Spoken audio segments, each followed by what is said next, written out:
This holiday season, you might be looking for nutritious, convenient meals to keep you energized on jam-packed days. Factor, America's #1 ready-to-eat meal delivery service, can help you fuel up fast for breakfast, lunch, and dinner with chef-prepared, dietitian-approved, ready-to-eat meals delivered straight to your door. You'll save time, eat well, and stay on track with your healthy lifestyle while tackling all your holiday to-dos. Too busy with holiday plans to cook, but want to make sure you're eating well? With Factor, skip the extra trip to the grocery store and the chopping, prepping, and cleaning up too, while still getting the flavor and nutritional quality you need. Factor's fresh, never frozen meals are ready in just 2 minutes, so all you have to do is heat and enjoy. When you're too busy running around to plan lunch, Factor has you covered with lunch to go. Effortless, wholesome meals like grain bowls and salad toppers that are ready to eat when you're on the go, no microwave required. Head to factormeals.com/MC911pod50 and use code MC911pod50 to get 50% off. That's code MC911pod50 at factormeals.com/MC911pod50 to get 50% off. With HelloFresh, you get farm-fresh, pre-portioned ingredients and seasonal recipes delivered right to your doorstep. Skip trips to the grocery store and count on HelloFresh to make home cooking easy, fun, and affordable. That's why it's America's #1 meal kit. Whether your resolution is to save money, eat better, or stress less, HelloFresh is here to help you do all three. Say hello to your most delicious year yet with fresh ingredients and chef-crafted recipes at a price you'll like delivered right to your door. So you've resolved to actually sit down and eat dinner around the table, but what do you do about those nights when your schedule is packed? Turn to HelloFresh's lineup of quick and easy meals, including their 15-minute recipes designed to help minimize mealtime stress. Every single meal I've had from HelloFresh has had easy-to-follow instructions, fresh ingredients, and when it's done, I feel like I'm out at my favorite restaurant. Go to HelloFresh.com/MC911free and use code MC911free for free breakfast for life. One breakfast item per box while subscription is active.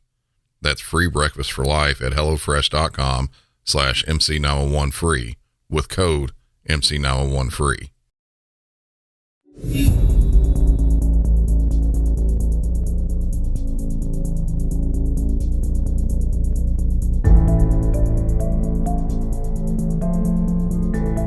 Sometimes when you're sitting in the dispatcher's chair, you've got your headset on, and you're on the phone with a caller, you might think to yourself, you got this whole thing figured out. You know exactly what sort of call this is, you know how to handle it, you know what police will do, and you know how the call is going to end. But there are the rare occasions that you get something that you know in your mind is 100% accurate, and either the circumstances greatly change as the call goes on, or it might just be nothing like what the caller is saying at all. Even a heavily trained and seasoned veteran dispatcher can be thrown a curveball every now and then. That's the way this episode today will go. I'll be talking about things that aren't initially as they seem. And I'd like you out there listening to see if you can try to anticipate where these calls will go within the first bit of the calls. Some of these threw me for a loop too. And that first loop starts in the town of Cary, North Carolina. Welcome back to Music City 911.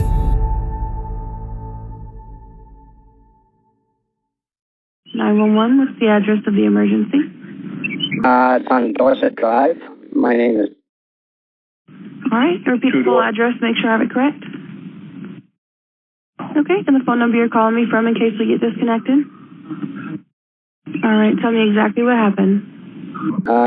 Has a good-sized fire going in the backyard. All right, is it contained or is it in the field or is it just on the grass? I don't know, it's 20 feet across. It's open flames. All right, give me just a second. I'm going to go ahead and start processing the call for you. Just got to ask you some questions. This is going to delay the response. Give me one moment here. I'm going to go ahead and start processing this for you. And then I'll just have to ask you some questions for the responders. This is not going to slow anything down. All right.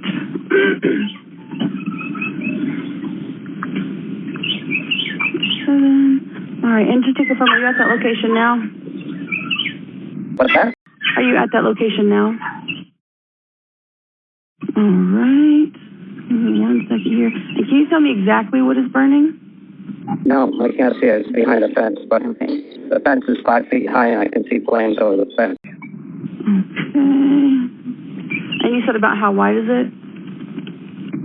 10, 15 feet.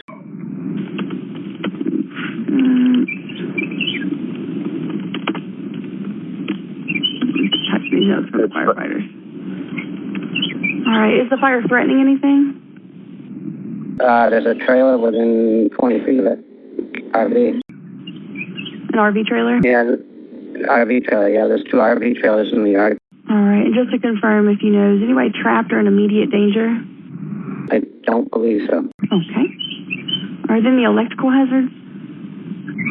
I have no idea. Okay. All right. And is the fire spreading? It goes down and then it comes up. It goes down and comes up. Do you know if it's like spreading lengthwise at all? I can't see it. I can't see it. All right. Is anybody injured? I have no idea. Okay. All right. Well, the fire department is being sent. Stand line will tell you exactly what to do next. Just don't try to put the fire out, and if it's safe to do so, just leave the area now, avoiding any hazards. If it's safe to do so, just keep all bystanders away from the area and meet the firefighters in a safe location. I'll let you go now. Help is on the way. If anything worsens in any way, just call us back immediately for further instructions. We've got help requested. Yes, they've got 2 RVs in the yard. Okay. All right. We'll let the firefighters know. Thank you so much. And there's a huge plume of smoke that they can follow. Gotcha. All right. I'll let them know.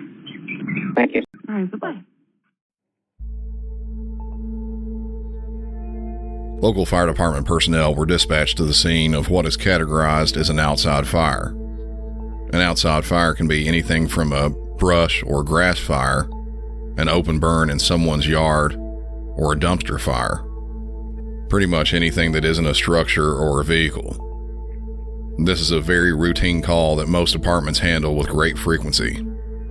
Most of the time, depending on the size of the fire and how fast it's spreading, a single fire engine can handle these types of fires with either a fire extinguisher or a 3/4 to 1 inch booster line, which is a little larger than what you might have at home for your garden hose.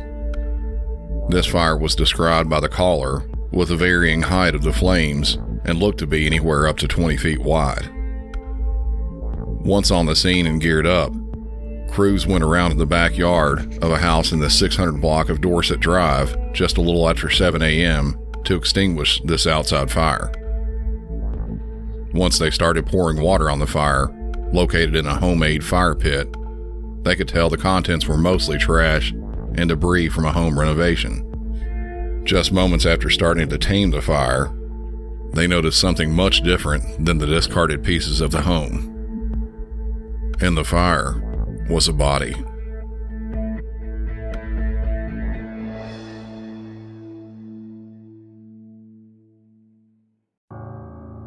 Police were immediately called to the scene. Once there, officers were shown the body, which was burned and charred so badly that they couldn't initially tell the sex or race of the person. After a search of the home and area surrounding, another person was found. This one, a male with what appeared to be a self-inflicted gunshot wound that was in critical condition. He was located in one of 2 RVs on the property. This all happened on Sunday, March 19th of this year, just a couple weeks ago. Police have since identified the burned victim as 34-year-old Cecily Ann Walker, a resident of Raleigh, North Carolina, and the male with the self-inflicted gunshot wound as 35-year-old Elin DeLauder. Ian was the homeowner of that location on Dorset Drive. He had been doing extensive renovations to the interior of the house and had been living in one of the RVs there on the property.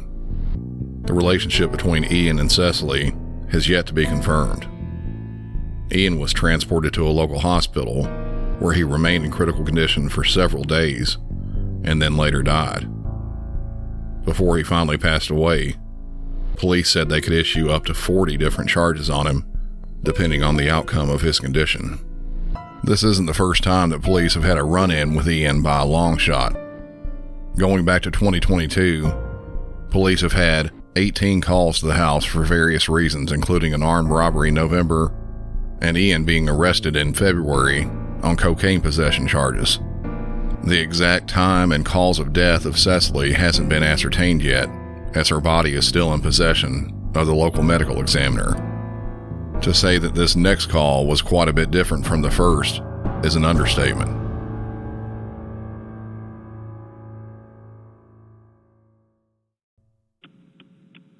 Hello? Hi, sir. I'm calling from the Santa Cruz County Sheriff's Office. Yes. Hi. I'm just calling because we received the report from Border Patrol. Yes. So I'm just calling to get more information. So what happened? You're going to have to send an officer out here. Okay, what's going on? I can't. I'm sorry? It's very serious, ma'am, and I'm not going to talk over the telephone. Okay, I understand it's serious, but I need more context in order to send a deputy.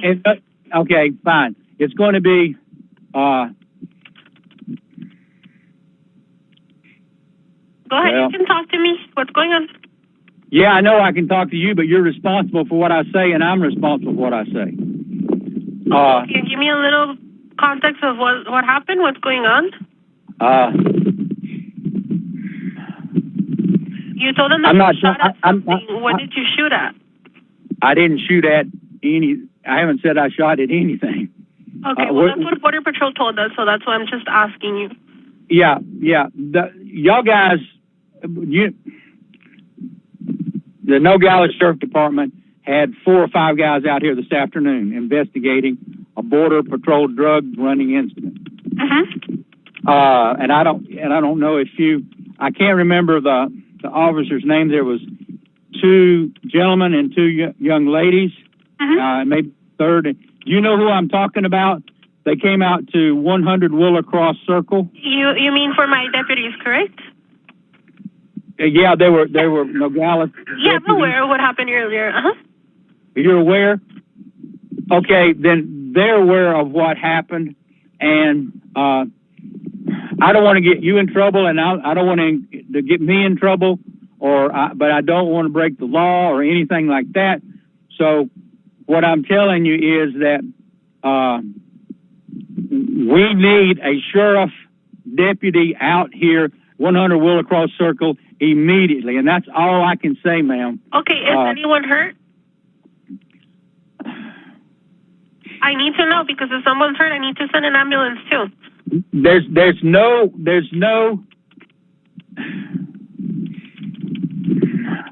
Okay, do you feel more comfortable talking to a deputy over the phone? Well, in other words,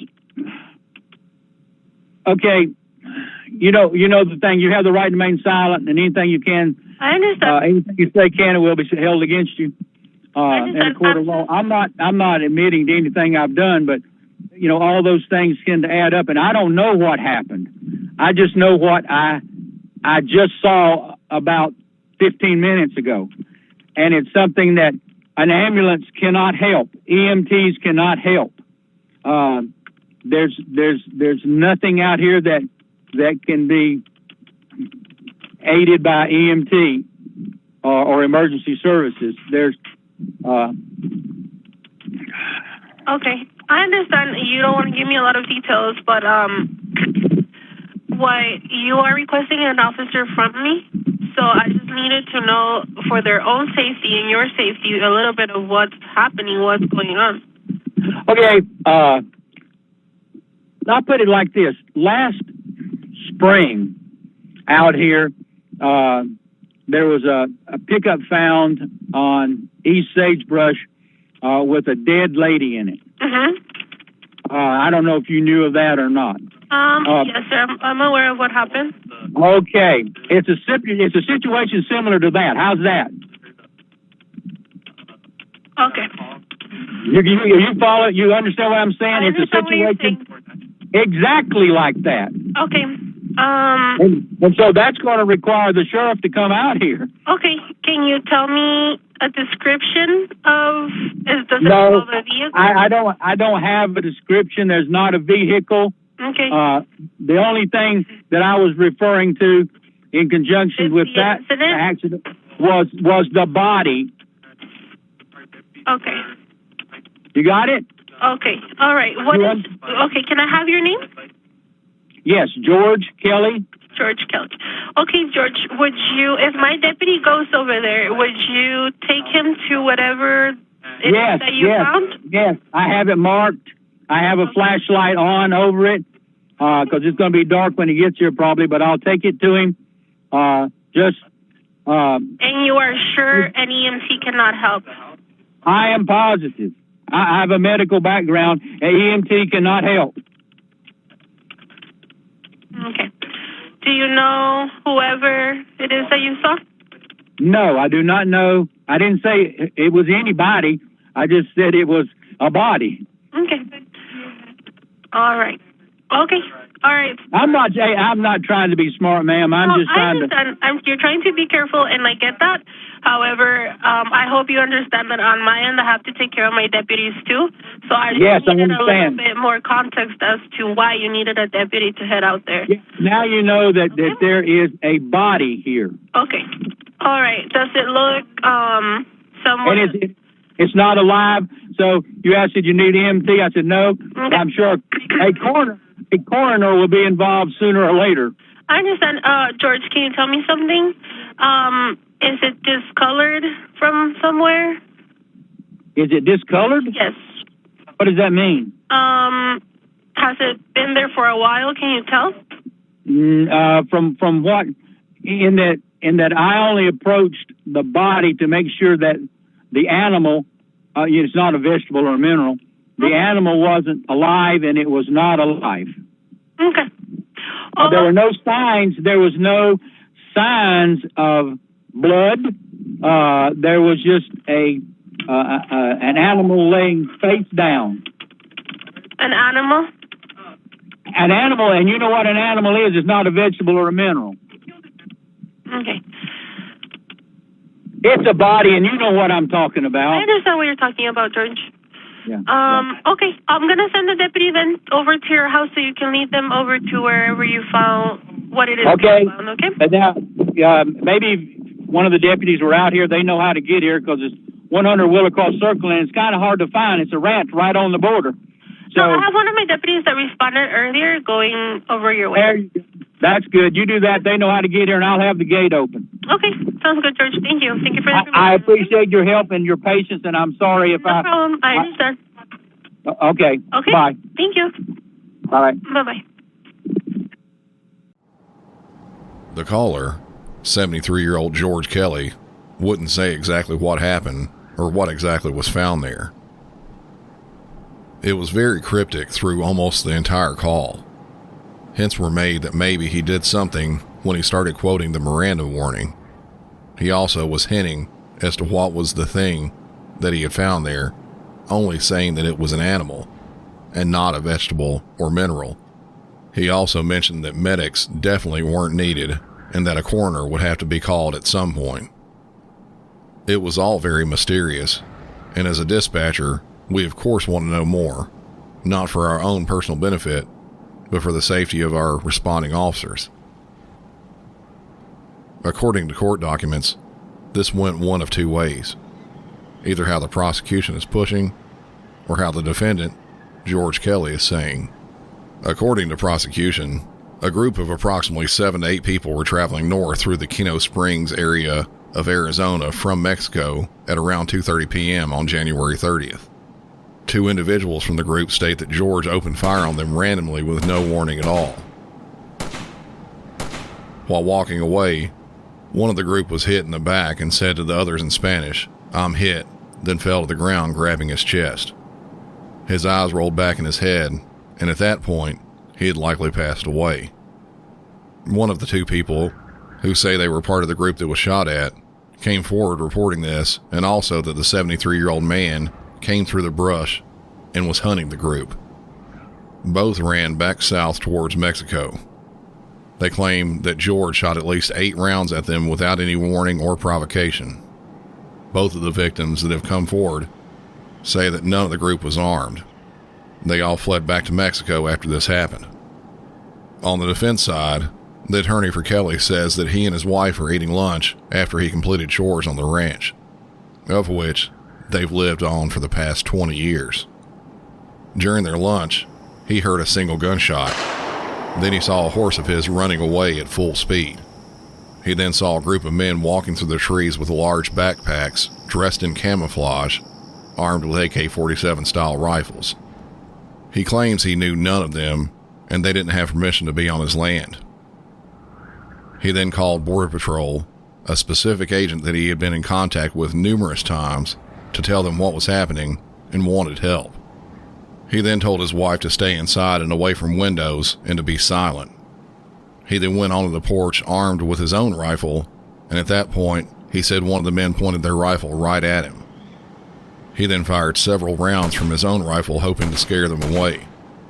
He stated that he was firing warning shots only, taking care to aim well over the heads of the men. The Border Patrol agent, who was classified as a Border Patrol ranch liaison, notified local sheriff's deputies, and they all arrived shortly after on the scene. They searched the property thoroughly by foot and also with special cameras and found nothing. It wasn't until later on in the evening that Kelly decided to go and check on his horse that had ran away earlier. While out, and after locating the horse, he noticed his two dogs were focused on something on the ground near a mesquite tree. At that point, he found a body laying face down in the grass. The man found was not armed and did not have a backpack on him. He was wearing tactical-style boots and had a radio with him. The defense claims this is standard for drug runners in the area, coming across the border and using Kelly's ranch as sort of a highway to transport their drugs. They have also stated that Border Patrol comes to the ranch very frequently, between 30 and 40 times in January alone, and that Kelly called the Border Patrol agent first because he had so much contact with him due to presumed drug runners coming onto his property. The frequency of the visits was so much that the agent had a key to the ranch. Because of some supposed varied statements from Kelly to the Border Patrol agent and the fact that a person had been killed, the prosecution had initially charged Kelly with first-degree murder, but amended that charge to second-degree murder and added 2 counts of aggravated assault. He was also being held on a $1 million cash bond, but that has also been changed to a surety bond, which allows Kelly to put up property as collateral. At the moment, this has been held over to Superior Court. The trial hasn't happened. It's an ongoing case, and we likely won't know the full outcome for quite some time. We may all have some sort of opinions not only as to what happened, but also if Kelly should have or should not have been charged in this. I don't know that we will ever know for certain what happened in this exactly. We'll just have to wait for the trial.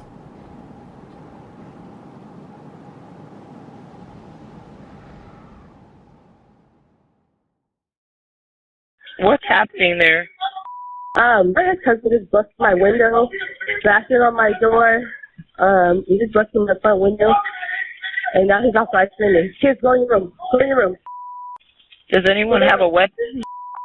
I do. I have a weapon. What kind of weapon do you have, ma'am? I have, oh my gosh, revolver. Hey, kids, come here. Do you have it on you right now? Yes, I do. And what's his name? Cameron Pinson. Oh my God, he's busting on my window. Cameron, I'm gonna kill this man. Listen. Get out of my house. Get out of my house.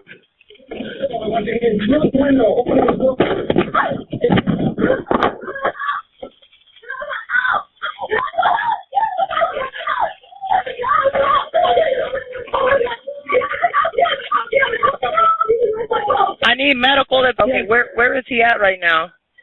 He's just in the house. He goes to our window. He's where? Where is Cameron at? He just left. Which way did he go? I don't know. I have no idea. Is he on foot or in a vehicle? He has a vehicle. What kind of car does he drive? 2015 blue Pathfinder. He's back. He's back in my house. He's back in my house. I'm here. Okay, listen. Where's your gun? Oh? Where's your gun? Ow! Ow! Oh my God, he's crazy! What's happening? He just hit my baby. What? He just Oh my God, he has a gun. Oh my God, go in the room. What did he do to the baby? He just hit it. He has a gun now. What do I do? What do I do? What do I do? He has the gun? He has a gun. He has his own gun. No, you're not. What kind of gun does he have? I don't know. Yeah, he has a gun to my boyfriend's head now. What do I do? What do I do? He has the gun to whose head? Man, what do I do? Listen, can you get somewhere safe? No. What do I do? What do I do? Okay, who does he have the gun at whose head? His head. My boyfriend's head. I'm gonna shoot him. Okay? Listen, What do I do?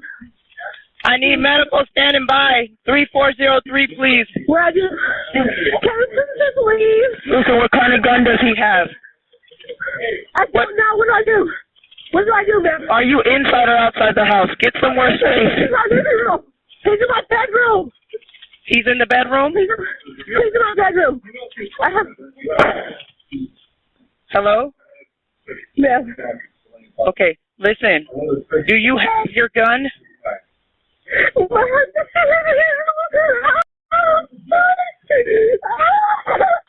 happened?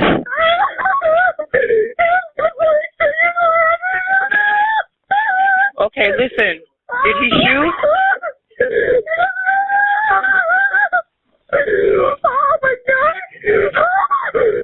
Okay, did he shoot?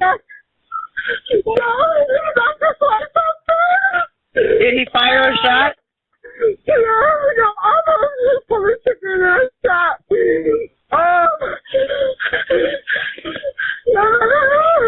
Listen, I'm so sorry. Listen. Could you guys get up deep, please?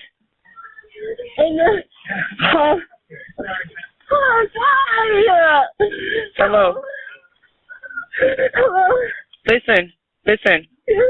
What's going on, ma'am? My officers are on the way, lights and sirens, and I got the medics going. Okay, what's going on? I shot him. He's down. You shot him? You shot him? Yes, ma'am. Okay. Listen. I need you to secure your gun. Does he still have a gun? The call that was available cuts off there. One more call was placed from inside during all this, and this one from a child witnessing what was happening. Okay, what's going on that you need police? He just took the baby. Come to the phone. Come talk to me. Hello? Here's the gun now. What do you do with that? Here's the gun.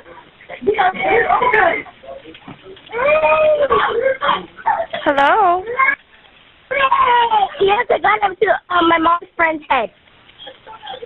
Hurry up, please. Who does? Come. Cameron Tinson has a gun up to his head. Who's Come, Cameron? Who's Cameron? Cameron Tinson, the person that's trying to shoot somebody in our own house. Okay, can you get your mom and go outside? No, I cannot. Because my baby sister's screaming in this room. Okay, can you take your mom and go into your bedroom? I need you guys, or you, and take the baby to your bedroom. No, it's because he has a freaking gun. I know he has a gun. I'm trying to get you and your baby sister safe. Okay? How old are you? I'm 9 years old. My brother, 7. My other sister's at dad's house. Okay, where is he at with the gun now?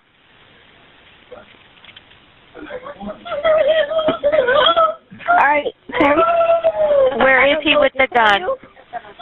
I don't know what to tell you now. Okay, can you answer my question? Where is he with the gun? Well, he is not even alive now. Who is what?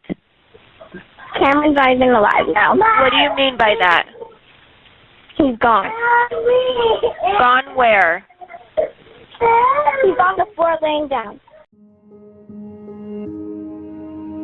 Las Vegas police released both of these terrifying 911 calls from a home in the 2900 block of Seasons Avenue.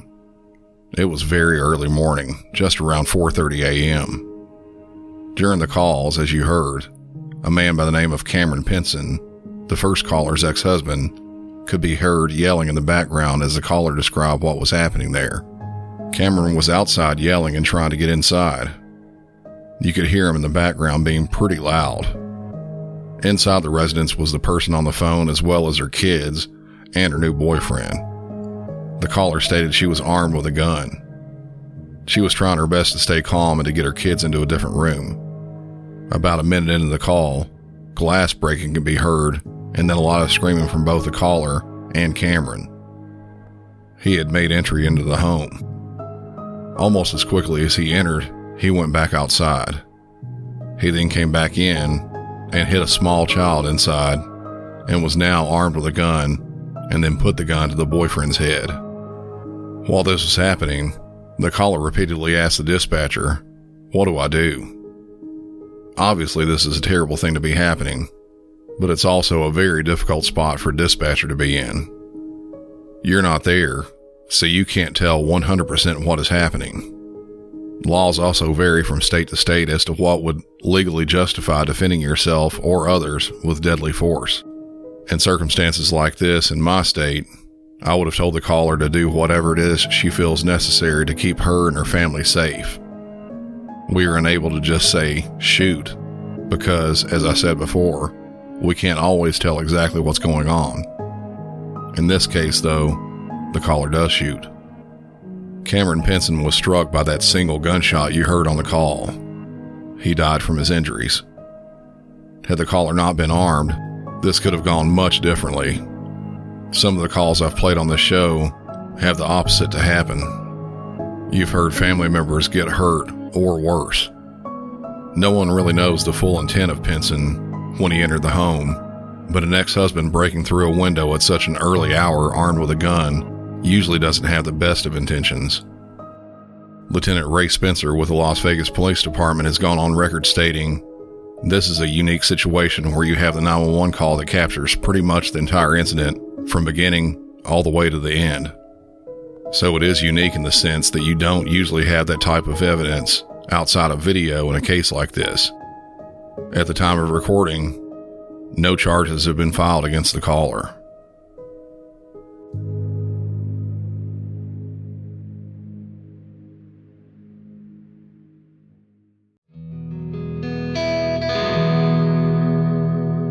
If you're enjoying the show, be sure to leave a 5-star rating and review on whatever podcast app you're listening on. Also follow the show on all social media, which is linked in the show notes, and head over to patreon.com for ad-free and early access episodes, as well as bonus content.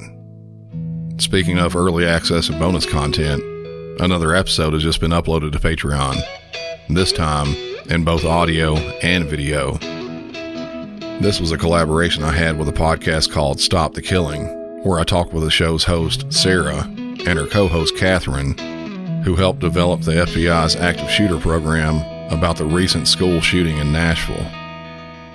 If you want access to that right now, head over to patreon.com and listen to it before the video portion is released to YouTube. Yes, you heard that right. Music City 911 is now on YouTube. Right now, I'm uploading all my previous episodes, as well as all the new ones to YouTube. Just hop on over to youtube.com and search for Music City 911. You'll find me there. Hit the subscribe button and bell icon to get notified when the new episodes hit. And don't worry, I'll still be putting out my episodes primarily on your favorite podcast app. That'll do it for this episode, and until next time, for Music City 911, I'm Brandon, and y'all have a good one.